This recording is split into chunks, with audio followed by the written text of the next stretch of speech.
Pessoal, direto ao ponto, meu nome é Omaile, sou mestre, doutor e pós-doutorando pela Universidade de Coimbra, em Portugal, e hoje nós vamos tratar de temas que impulsionam o faturamento do seu escritório com algo que eu acho simplesmente imprescindível, que é a ausência de dependência do poder judiciário. Simplesmente é a manutenção, é a mantença do seu escritório e da sua qualidade de vida de forma qualitativa, de forma tranquila, para que você tenha envergadura financeira e agora eu vou te dar a envergadura técnica para que você consiga chegar nesse ponto. O primeiro tema que nós temos que tratar, eu quero que você anote os temas, tá? Nós vamos tratar aqui, eu fiz uma lista rápida aqui de 8 temas, tá? O primeiro, sindicâncias. Sindicância é um pré-processo que tramita no CRM e que, se não arquivado, nós temos o PEP, que é um processo ético profissional. Decorre de alguma denúncia ou de algum ato ex officio do CRM que traz o médico a necessidade de responder por algum hipotético erro técnico ou falta técnica. Perfeito? Normalmente, nós estamos falando aqui de atuar para o médico, muito embora você pode ser contratado pelo paciente ou por outro médico para denunciar um médico ou um colega. Entenderam? Tá bom. Como que funciona a sindicância? Você precisa se especializar em ética médica. Nós temos um código de ética e um código de processo ético e legislações esparsas, como resoluções, soluções de consulta, manuais de publicidade. A publicidade médica hoje eu creio que seja a maior responsável, pelo menos no meu dia a dia profissional, de responsabilizar o médico no plano ético. Nós temos, por exemplo, no estado de São Paulo, nós temos algo em torno de 350, 380 mil sindicâncias por ano. É muita coisa, então entendam comigo. Nós temos 550 mil médicos no Brasil. Aqui em São Paulo a gente tem quase 400 mil sindicâncias. Só em São Paulo. Ainda faltam todas as outras unidades da federação. Significa dizer que falta especialista nesse mercado. O médico responde por propaganda irregular e aí nós temos uma atuação ostensiva de mídias sociais que não se harmonizam com a ética médica e em muitas ocasiões o próprio CRM é processo médico. Muitas ocasiões, muitas. Tá? Eu tenho atuação praticamente em todos os estados da federação nessa frente. E o que é interessante? Você cobra independentemente do resultado. Claro que você vai aplicar todo o seu conhecimento, porque advogado nenhum advoga para perder processo. O que eu quero te dizer é que não depende de êxito ou insucesso da demanda para você receber. A gente sabe que uma demanda de erro médico hoje, o CNJ publica 2 anos e 8 meses, 3 anos e 1 mês. Isso não existe, entendeu? Em 2 anos, para quem vai via IMESP fazer a perícia, que aqui em São Paulo nós temos um Instituto de Característica Pública que faz a perícia, em 2 anos nem a perícia acontece. Nem a perícia acontece. A sindicância, a gente não tem uma tríade advogado, parte, judiciário. Não, a tríade é advogado, parte, conselho de medicina. E aí você pode estabelecer honorários, na nossa última aula desse combo de aulas, aí eu vou te ensinar a cobrar honorários, como que você vai cobrar, para que você entregue aí um resultado qualitativo. Fora a parte de publicidade médica, nós temos também todo o contexto de ética dentro da clínica, hospitalar, preenchimento regular de prontuário ou ausência de, forma da emissão de documentos médicos, um laudo, um relatório. São todas nomenclaturas que você precisa se inteirar para ter certeza das diferenças. Qual a diferença de um atestado e de um relatório médico? Isso é importante. Isso você trabalha dentro do campo da orientação, ganhando credibilidade com o seu cliente e processando o médico na hipótese de erro, caso você esteja pelo lado do paciente. Porque um documento erroneamente emitido vai dificultar alguma coisa na vida do paciente, pode ter certeza. Você ganha credibilidade até em explicar isso num vídeo de Reels de 50 segundos. Sindicância. Próximo tema, termo de consentimento livre e esclarecido. Entendam que só de você não usar o termo de consentimento para o procedimento invasivo, né, você é médico, você pode ser condenado. Por exemplo, você advogado que está assistindo essa aula, você sabia disso? A ausência do dever de informação já é hipótese indenizatória. Perceba que a gente nem chegou no quadrado erro médico. Nós estamos trabalhando com direito à informação, tutelado pelo Código de Defesa do Consumidor e consolidado, concretizado de forma uníssona pelo Tribunal da Cidadania. Então entenda que, se você age pelo lado do paciente, você não entra no campo do erro médico. Claro que você vai trabalhar como tese subsidiária isso, mas você vai trabalhar como tese primária a ausência do direito à informação. Vamos dar um exemplo clássico? Um enteroclisma, por exemplo, que eu já falei isso na aula 1, salvo engano, ou em outras aulas. Quando você vai fazer esse procedimento, o médico chega e fala, é um procedimento chatinho. Mas não é um procedimento chatinho, é a purgação de líquido, praticamente 1 litro, por introdução anal para a lavagem do intestino. Então não é chatinho, é quase que insuportável. Então aquele que está informado, né? Eu falei para você que é um procedimento chatinho, mas eu não esclareci que é quase insuportável e a forma de agir é essa, e aí você vai pontuar. Então o que acontece na maioria das vezes com os médicos, né? Isso é meio que um padrão brasileiro, tá? Qualquer estado do Brasil funciona assim. O médico é da especialidade X, aí ele entra lá na Sociedade Brasileira da Especialidade X.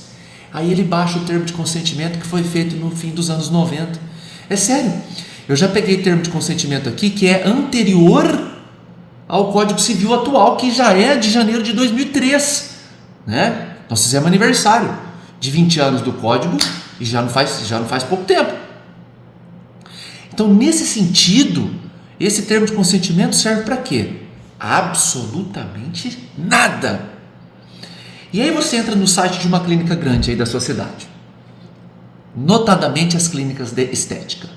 E aí lá na clínica faz tudo: peeling, Sculptra, colágeno, fios de não sei o que, botox. Meu caro, meu amigo, meu colega e minha colega advogada, não tem fim para procedimento estético. Eu tenho um cliente aqui que tem 40. Cada um demanda um termo de consentimento específico. Você até pode trabalhar dentro de uma moldura geral, abstrata, mas as peculiaridades do procedimento devem ser abordadas de acordo com o risco esperado ou os riscos esperados e o que a literatura tem em mente. Nós já falamos de literatura médica na aula anterior. Entende? Então não é assim, olha, eu vou passar aqui por um procedimento XYZ, assina aqui que está tudo certo. Não, meu caro. Lembrem-se do direito à informação. Termo de consentimento livre e esclarecido é simplesmente imprescindível, tá? Se vocês tiverem interesse, deixa aqui um olá, um ok, que eu vou contar a história da doula e da GO, né? Ginecologista obstetrícia, que as duas foram presas por causa de termo de consentimento mal feito. Tá bom? Bom, LGPD na saúde. LGPD pode até não ser a sua área de atuação, até porque é muito específica e muito complexa, porém, você que milita na área do direito médico, simplesmente não pode deixar de conhecê-la, porque a saúde é um dado sensível e por isso demanda cuidado especial. demanda milimétrico cuidado para que o paciente não tenha problema. Por exemplo, se você atende na característica de advogado de um centro de diagnóstico, você trabalha mais com dado do que com a própria saúde humana. Entende isso? É simplesmente fundamental que você ofereça um conhecimento e um amparo de prevenção para o seu cliente.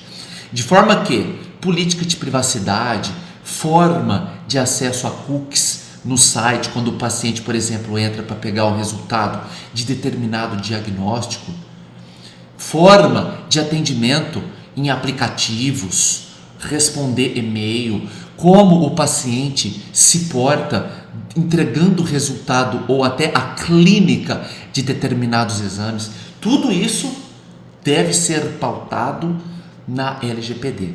Você precisa estudar para que ofereça isso em grau de consultoria ou assessoria. Qual a diferença disso? A consultoria é algo que tem término, a assessoria não. Por isso a sua renda é mensal. É o sonho de todo advogado, né? E aí você vai lá e fala: olha, eu vou trabalhar aqui com você, por exemplo, fazendo revisão de prontuário para respaldá-lo de LGPD. Por quê? Porque o erro médico no plano da identificação do dano é imprescritível. Sabia disso? Sim, porque a prescrição se inicia quando do conhecimento do dano, que pode ser daqui a 20 anos. Vai abrindo tua mente, meu caro, vem comigo. Contrato de prestação de serviços. O médico identifica que o termo de consentimento e o contrato é tudo uma coisa só, e não é. Você até pode fazer um documento que tutele, né, as mesmas frentes, os mesmos expedientes. Embora desaconselhável, é possível. Por quê? Porque um termo de consentimento que se julgue digno, ele tem 5, 7, 10 páginas, mais 3 ou 4 ou 5 do contrato. Então eu acho interessante ter um contrato, até porque você pode fracionar o atendimento. Olha, o pré-operatório eu cobro X. Quando eu falo você, eu estou trabalhando com o médico para você orientar o seu cliente. O pré-operatório é X, a anestesia é Y, o ato cirúrgico em si é A e o pós-operatório é B. Estou falando de honorários médicos que devem ser tratados em contrato de prestação de serviço. E esse contrato deve ser feito por você, advogado. Tá? Não existe demanda. Assina aqui que eu vou cobrar 30 mil. Não é assim que funciona. Até para que você ofereça para o seu cliente a segurança patrimonial do recebimento. O que acontece em cirurgia plástica, por exemplo, na estética como um todo? A pessoa vai lá, normalmente a mulher vai lá e faz uma cirurgia que tem grande envergadura de campo cirúrgico. Prótese mamária com abdominoplastia, com cirurgia de glúteos e de tríceps, de retirada de tecido adiposo, enfim. Aí ela dá lá 10 cheques de 4 mil reais. Insatisfeita com o resultado, ela deixa compensar 3, susta o resto e ameaça o médico de processá-lo por erro médico, e essa inadimplência ocorre em todo o território nacional. Com esse contrato, você dá a tranquilidade do recebimento. E com o seu aspecto de consultoria e prevenção, esse médico vai estar tranquilo, porque você já fez o termo de consentimento que a gente abordou no tópico anterior e ele não corre risco na oportunidade de um processo. Perfeito? Você viu como a gente vai fechando aqui? Isso se chama compliance, que é um outro tópico que nós vamos tratar agora. Quando você chega e oferece um compliance para o seu cliente, e não é qualquer um que pode oferecer isso, com total respeito a você aluno, a você aluna, você oferece uma visão 360 graus da realidade do seu cliente. E aí você vai abordar tudo. O risco que esse cliente corre na esfera sanitária, jurídico-trabalhista, consumerista, civilista, ética, de direito societário, a relação com os sócios, como está. Então você trabalha com o plano integral da atuação desse cliente, inclusive oferecendo cuidados de marketing, que se chama branding. Você vai em uma agência de marketing, porque você não é obrigado a atender de tudo, e pede para que ela se posicione frente à forma que esse médico aparece para o mercado, aparece no mercado. O que é o branding? É a união dos desafios que ele apresenta, a forma que ele se expõe para todos, gerando até a característica subliminar do querer. Eu quero ser atendido por esse médico. É extremamente importante e juridicamente relevante no plano jurídico preventivo. Então, o que você está trabalhando aqui? Você está atuando numa frente que você entrega um relatório para o seu cliente, praticamente exaurindo qualquer variável da vida dele, e aí ele vai ler esse relatório e ele nunca vai ser mais feliz na vida, porque ele tem ali a receita, os ingredientes e uma cozinha industrial para fazer a comida para ele não morrer de fome. E aí você pode, depois disso, ou finalizar a sua atuação, deixar a aplicabilidade desse relatório de compliance, por exemplo, para o escritório de contabilidade, para o profissional de recursos humanos, para a agência de publicidade, para o profissional que faz a parte sanitária, enfim, existem vários stakeholders responsáveis por esse laudo, por esse relatório que você fez. Olha a importância e olha como você amplia o seu network. Vai chegar um momento que você vai chamar todo mundo nessa sala e dar uma palestra disso. E cada um desses vai ficar te conhecendo e vai te indicar, porque isso não existe praticamente no mercado brasileiro e que isso hoje toma uma maioria do meu tempo, porque as pessoas estão cansadas de depender do poder judiciário e querem agir de caráter preventivo. Perfeito? A blindagem trabalhista que eu falei, eu fiz aqui uma listinha, merece cuidado especial. Por quê? Normalmente quem faz o contrato de trabalho do médico, estou falando do funcionário do médico, o contador. Como que um contador faz esse contrato? Está pronto no software que faz a contabilidade dele e esse software não tem atualização com a jurisprudência do TST, com OJs, com qualquer entendimento de dissídio. Você, advogado, sabe o que eu estou falando. Isso precisa ser atualizado. E eu ainda defendo a inclusão de cláusulas da própria LGPD, porque quando o paciente vai à clínica, ele deixa dado sensível da sua saúde e esse dado é acessado pelos funcionários e ele pode ser divulgado. Isso já aconteceu em grandes instituições nível Brasil que deu processo de característica milionária. Trabalhando da ótica jurídica trabalhista, você consegue incluir a proteção de dado e o sigilo obrigatório contratual dentro desse instrumento. O médico vai se sentir muito mais tranquilo, porque pode ser que ele atenda uma pessoa famosa ou uma blogueira, qualquer tipo de pessoa que, se esse dado vir a público, por exemplo, de uma doença venérea ou de uma IST, vai causar um dissabor inimaginável para esse seu cliente. Vou trabalhar aqui, por fim, com tributação.